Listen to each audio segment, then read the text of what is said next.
Hey guys, it's Alex and Dad from 7th Hour Films back again with Doctor Who Classic. Last time on Doctor Who Classic, we had Daleks Invasion Earth, 2150 AD.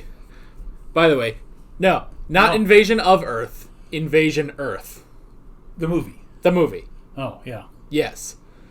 I mean, we did have the Dalek Invasion of Earth, but we also had the movie. So, what'll happen on the movie? Nothing. Yeah. It condensed the serial. Mm-hmm. Not for the better, necessarily. No. Although it did cut out some of the, what I considered sillier stuff, you know, Ian actually getting into the bomb and that sort of thing. Yeah. But for the most part, it strikes me as unnecessary. Just didn't understand. I mean, yes, I understand they were trying to cash in. They were trying to grow a larger audience for the TV show, but I don't think that was the way to do it. Yeah. And also, last time when we were actually on the show, we did have the departure of Susan. So we will have to see how that will affect the show going forward. Yes. Today we're only watching 2 episodes, which is very rare on this show. It's only the second time we've done this. Yeah. The other time was The Edge of Destruction, which was also 2 episodes. So when the TARDIS almost killed everyone because it had a faulty switch. Yeah, sometimes that happens. So yeah, I guess that's pretty much that. I mean, I guess from here on out, there's not going to be anything, like, too weird. Like, we're not going to stop and do a movie or anything. It's pretty much just a straight shot from here on out. Well, that's always good to hear. Yeah. So, I guess we should go ahead and pop right into this episode of Doctor Who. Here we go. And what's this one called? The Rescue. The Rescue. Okay. Oh, good gracious me. Don't tell me I went off to sleep. Yes, you did. Oh. And at a very critical time. There, I feel a bit sticky. I'm just going to have a wash. Oh, but Doctor, the trembling stopped. Oh, my dear, I'm so glad you're feeling better. No, not me, the ship. Very dark. Can't really make out anything at all. I was kind of hoping that scanner was broken Looks very forever. rocky, whatever it is. Yes, it does somewhat. No, I do think we ought to step outside and have a look. I will too. Susan, Aw. Oh, I have a look round. I should, but don't go too far away. Remember, we haven't had much luck with these caves during our travels. What are you going to do? Oh, I think I'm going to have a nap. A nap?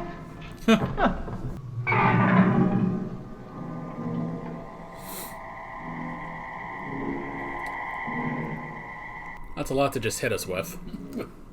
Now, you want to talk about a bug-eyed monster. Yeah. Answer my question. Do you come from Earth? Yes, we do. Where is your rocket ship? His tone's kind of reminiscent of the bridge keeper in Monty Python and the Holy Grail. Well. Oops. Maybe she landed on the safe, padded rocks. It'd be rather nice to meet these friendly people again after all these years. Pity, pity, pity. So they are friendly. That's good to know. Other than pushing Barbara off a cliff. Mistakes were made.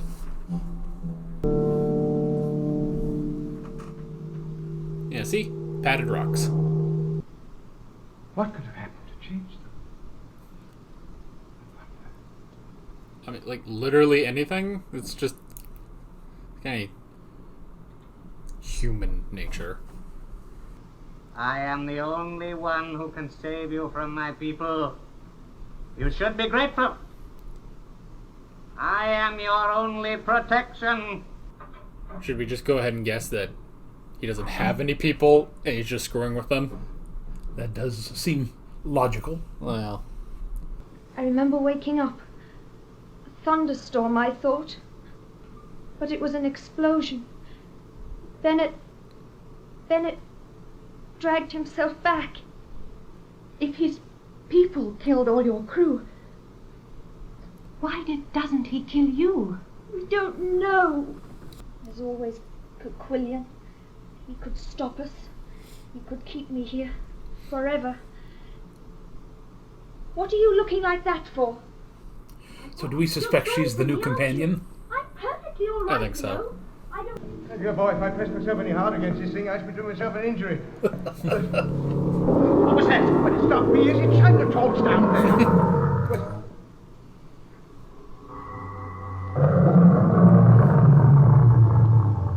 Nice little split screen. What's that nightmare? Must have come in from the outside. Oh, very good, yes. Very intelligent reasoning. So good I might have said the same thing myself. Hard to hear. I wonder if that was his line. Maybe.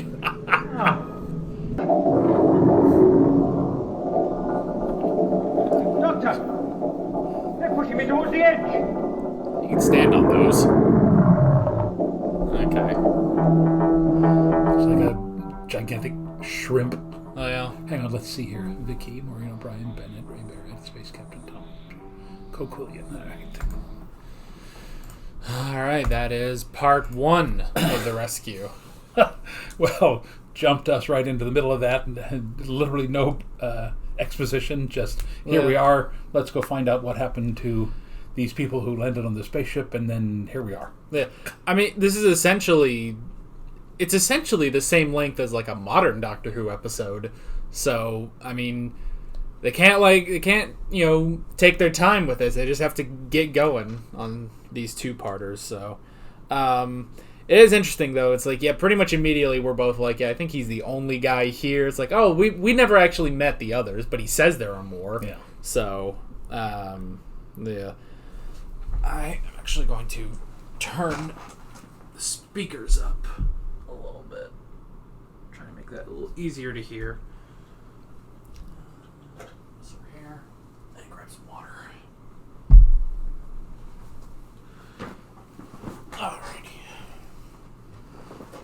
It seems to me, now this is just weird, but if Ian gets pushed off the ledge, which I doubt he will, but considering the height that he's at, if he were to specifically literally jump on whatever the little monster is there at the bottom, he could squish it very easily. Yeah. Like, I mean, even if it like were to wrestling, just like go down like that. Yeah, even if it were to open its mouth, his weight he looks to be about 20 feet, maybe 30 feet above it. His body weight would flatten it. Yeah. Now, it would be messy, but he would survive it. Yeah. Of course, I feel like, you could stand on those. Like, I don't know if those are blades or just specifically sticks that are pushing him, because I was also thinking, like, if it's not... Maybe even if it is a blade, you could probably just grab it and then swing to the other side. So... Don't go further! They are blades. Okay. I can't go either way! You could still technically grab those, so long as you don't move your hand. That should be alright. And if you look carefully, he could literally climb between them. Yeah. Ha! Now, swing yourself round. Oh, Oh, there you go. Give me a hand! Come on! Yeah, that's like 6 feet up. Maybe a little bit more, yeah. It seemed longer the first time we saw it. Yeah. Vicky! No! No, don't! No!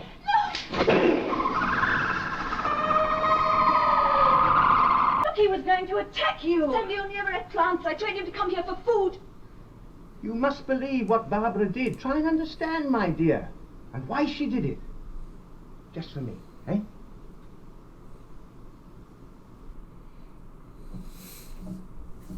Well, he's definitely got a new granddaughter. I'm sorry, too. About Sandy. Well, I didn't know. It's a warrior's instinct. I'm rather used to being on my own. What was the year when you left Earth? 2493, of course. We left in 1963. 1963? But that means you're about 550 years old. Well, yes, I suppose I am. It's a way of looking at it, but I'll try not to look at it too often. They didn't have time machines in 1963. They didn't know anything then. Yeah, it doesn't matter if there wasn't time travel back then. You time travel back to You're there. a time traveler. Yes. Tape recordings for what? You can't come in. Oh, yes, I like the Doctor. It's funny, but as soon as he walked in, I felt that you could trust him. But why does he wear those funny clothes? Is Bennett Coquillian? Vicky, I've told Maybe. you the doctor comes from another time. Oh, don't talk like that. Maybe Bennett was an illusion. Silly child.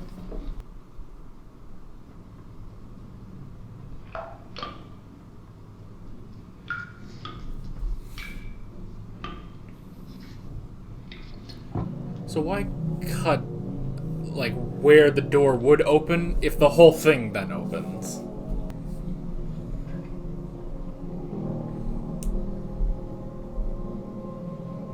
Nice effects. Yeah. I killed a crew member on a spaceship to Astra. I was arrested. My crime hadn't been radioed to Earth. I knew if I could get rid of the other crew. Get rid of the other crew members and blame their deaths on the Dido people. When we crash landed, You destroyed a whole planet to save your own skin. You're insane. I dressed up as Coquillian to show her how terrible the people here were. If that happened, your guilt would have been hidden forever. If it happened, nothing's changed. There's only 3 more people for Coquillian to kill. That's all. Probably wasn't a good idea to put your weapon down. I thought I killed all of you!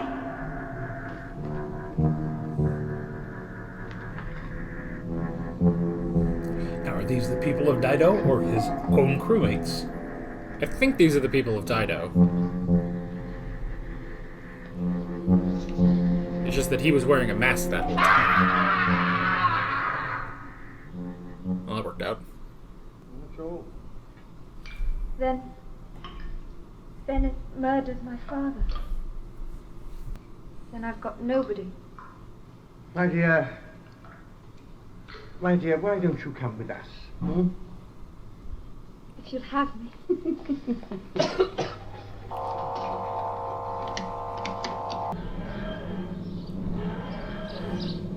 They're really making sure to put the sound in now. Haven't we seen this somewhat before? Hold on!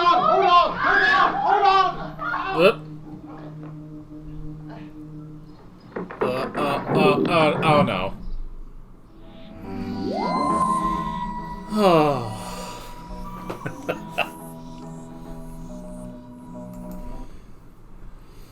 Alrighty. That's part 2. Alrighty, so we've picked up the first new companion. Yep.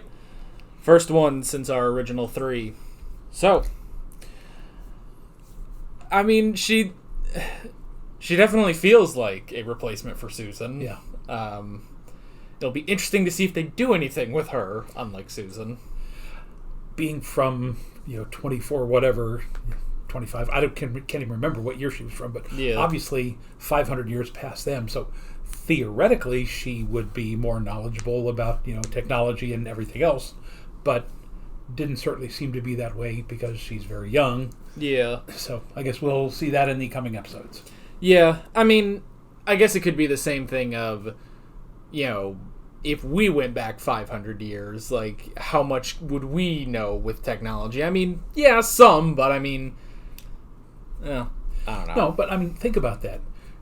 We'd be going back right into the middle of the Renaissance, Yeah. and we would be able to tell people about, the most basic things like sanitation. Stop throwing your waste into the streets. Let's show them what happened with the Romans. So let's dig some sewers and don't make them out of lead pipes. And, there would be ways to avoid the plague and that sort of stuff. So, yes, Yeah. she theoretically could do some of that. But again, she didn't certainly give any hint of that during these 2 episodes. Yeah. We can go ahead and hop into the notes. The first thing I did write down was no Susan. I like that it carried over for all 3 of them, Susan's absence in this. Which, an interesting thing with modern Doctor Who is that doesn't always happen. Like, sometimes there'll be times where the Doctor's like, oh, I miss, my last companion. But for the most part, like, when he loses a companion, there's kind of, like, a jump, honestly. Like, you don't see where he's been until he gets this new companion. So, more times than not, he doesn't often, like, really try to reminisce about his previous companions. But this time, this is pretty much like, yeah, they just came from the Dalek invasion of Earth. So, so it was nice that that was in there a little bit. I did write down the Doctor had to take a nap. That didn't really, like, come back into play or anything, or like, oh, he's just, he needs some time because of Susan leaving and everything. It's like, he needed a nap. Like, okay. Yeah, I guess he had to get through that movie version as well. Yeah, probably that. Let's see. Had a nightmare where he looked like Peter Cushing. Yeah. Let's see. We had the planet Dido, which was interesting. It's also interesting that the Doctor said he had been there before, too. So it kind of makes you wonder. It's like, okay, well, what were the circumstances of that? How did he get there? Was that back when he could control the TARDIS and where it was going? Because right now, and I think this is going to be the thing for a while, is that we're just not going to fix the TARDIS anytime soon, and they are just going to be going to random places. So yeah. But he did point out that they had been peaceful. Yes, they were very peaceful, very friendly. And it also worked, too, because he never saw Kekulian until the very end. So he couldn't have, looked and been like, oh, well, that's just a ceremonial mask, Yeah. So Makes you wonder, though, why these humanoid-type people put on these, squid-like masks and things. Yeah, that did seem. And by the way, I thought it was interesting. He called the weapon, said it looked like a spanner, and there at the end there's a close-up. It really did look. It like had a wrench head on the top of it. Yeah.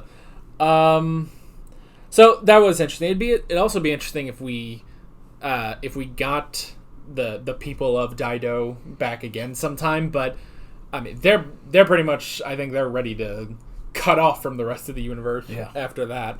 So let's see. And we got our introduction to our new companion, Vicky. Doesn't have a last name, I just now noticed. Yeah. So that's, I don't know, whatever. And although, there's, again, this idea of, the Earth people as bad people infesting a rather peaceful planet. There really wasn't much of an underlying, theme or plot or anything. No. This was basically just, let's get the girl and head off to the next adventure. I mean, in theory, everything should have worked out. It was just Bennett because, he wanted to get away with murder, basically. So, it kind of reminds me a bit of Lost in Space. Or at least, the reboot that they did on Netflix, where it's like, where Dr. Smith was like doing a bunch of stuff because I don't even remember. There was something, she was evil. I didn't get it. In the original, the Dr. Smith was a stowaway, but he wasn't evil. I mean, he was opportunistic and things like that. Mostly he was, a sniveling coward and sometimes the comic relief. Yeah. But he wasn't anything like they made him out to be in this new series. Yeah, I think in the new series it was like she was being arrested for something, and then she managed to stow away with the rest of them. And then she just kept doing evil crap until eventually they got more lost. Did they ever make a second season of that? They did. I have no desire to watch it, though. Do you? No. I assumed that they didn't because it was absolutely nothing like the first one. Yeah. The first one, I mean, it was kind of silly, it had a lot of bug-eyed monsters and would have come out right about 66, 67, so roughly the same time as this. Yeah. But, again, it was more... Seriously, because it was based on, the Swiss Family Robinson instead of the Space Family Robinson, as it were. But it was, how would we survive on sometimes hostile planets, not specifically because the people were hostile or that the animals were hostile, but it's just, it wasn't Earth, and here's this family, very much like the original Swiss family, stranded in the middle of the Pacific Ocean and having to learn how to live in a completely different environment than the one that they had grown up in. Yeah. So honestly, it is sort of the same thing here, where it's like, well, it was just this one guy, and that's why things aren't things aren't looking too great here, because, well, that's the other thing too. It's like, okay, so he happened to murder someone apparently, and then he decided, okay, I am going to murder everyone, and then I'll just go home and it'll all be fine. It's like, I will just be a mass murderer. It'll all be great, and the girl can be the alibi. Because she just happened to be sick during all that. Yeah, well, psychopaths do tend to think that way. I mean, yeah. I thought it was a little funny when she said that she was sick during that entire time, so she didn't see what really happened. And I thought, oh, so you were out of commission? Yeah, that sounds like Susan, so you're good. You've got the credentials for it. So I do hope they do something with her character. Yeah. Maybe... Like, I don't know, maybe it might be interesting if Susan leaving is sort of a wake-up call to the writers. Like, we didn't do anything with Susan. That's why the actress left. Maybe we should try to do things so that, when actors leave, it's because, they're just done. Not that, they weren't really doing anything on the show. So, I don't know.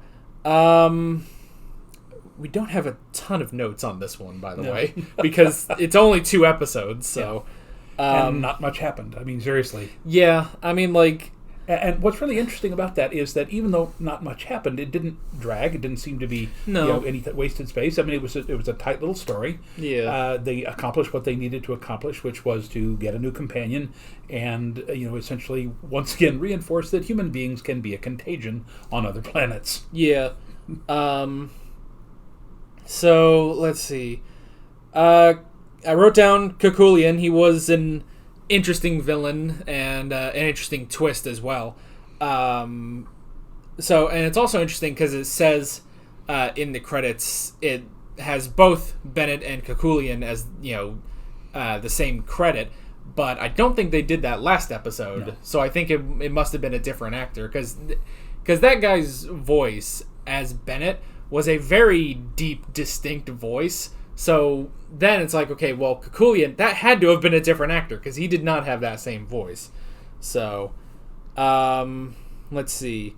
We had the Beast, Sandy. It was just minding its own business.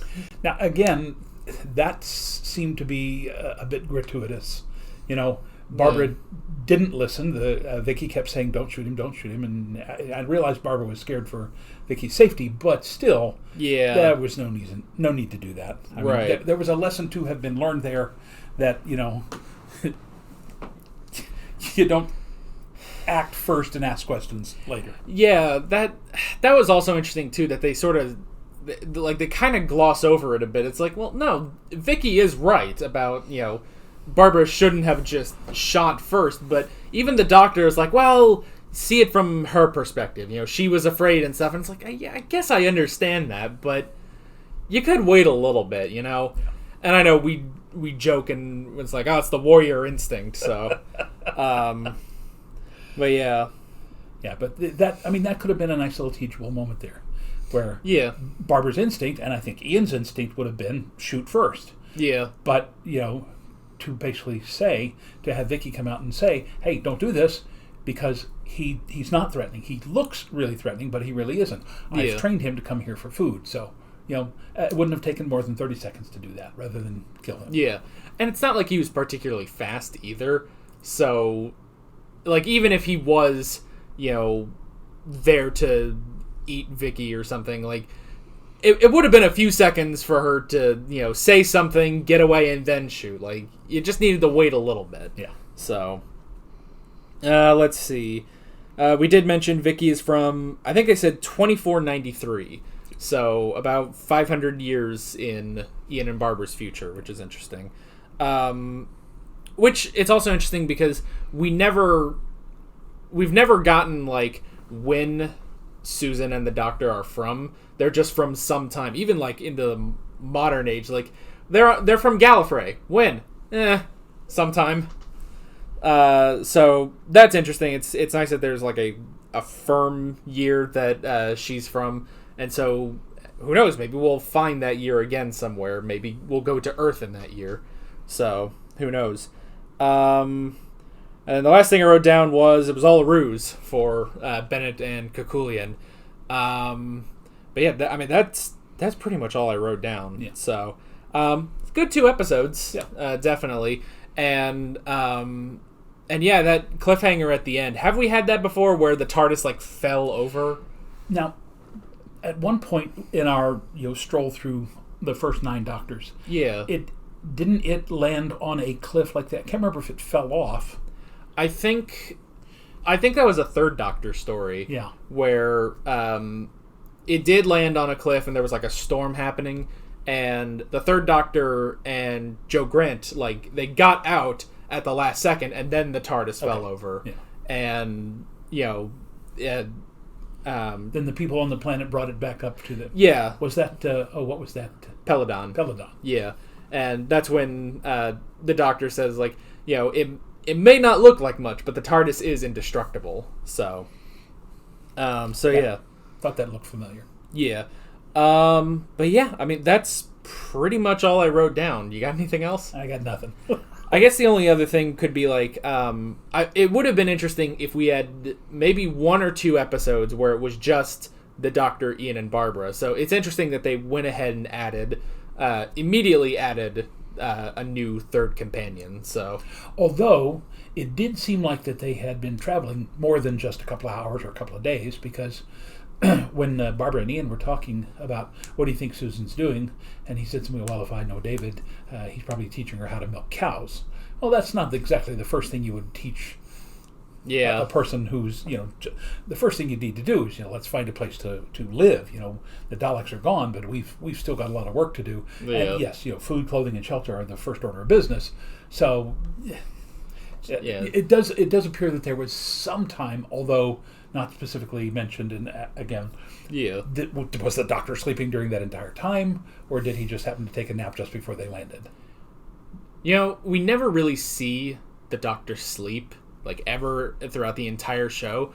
So it might be like every 200 years or something, he just needs a week. So it could be that. Yeah. Maybe that's all he needs. But yeah, that is pretty much that. So yeah, next week we'll be moving on. I believe next week we're back to the historicals, which we haven't had in a while for, I guess the last 3 weeks. And by the way, I'm still constantly amazed that Barbara's hair looks the way it does.